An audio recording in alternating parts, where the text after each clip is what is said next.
I graduated college for integrative nutrition, and I got out and couldn't really find the employment in the type of career that I wanted in the industry.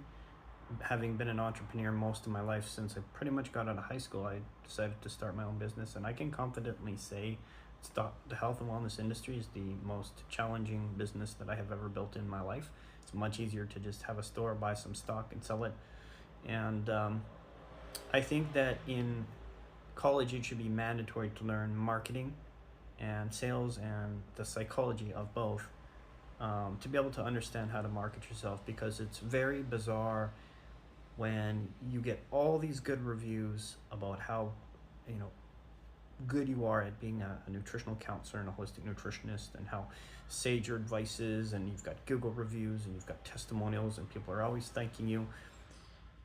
Yet, because of the nature of health and wellness, you get some word of mouth, but a lot of people keep what they're doing private for their own reasons.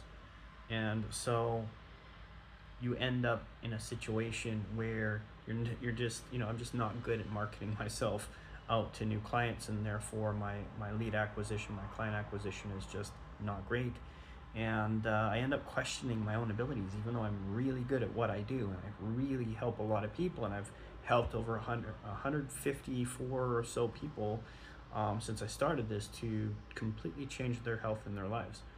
But the way that the mind works, it just often doesn't work in your favor, and it kind of just makes you question all your abilities, because at the end of the day, it boils down to kind of like how successful you are, in the bookkeeping and in terms of like getting clients and all of that.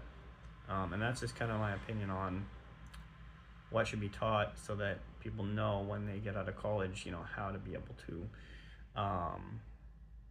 get leads and market themselves. And on the other end of that, there's massive censorship on social media of health and wellness, every platform, every single platform. And therefore, it's hard to get out content. For some topics, you can't even run ads or promote videos. And then you also have to deal with massive cynicism.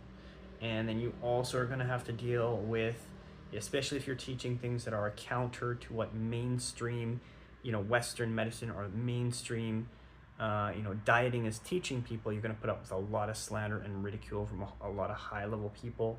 And then you also are going to put up with all the criticisms from all the cynicism from all of the people who, are for whatever reason want to criticize you, want to make excuses for not taking action or not listening to you or whatever. So it's just a lot to take in and accept, and it's going to be a journey if that's where you're. So that's just kind of my thoughts and my experience.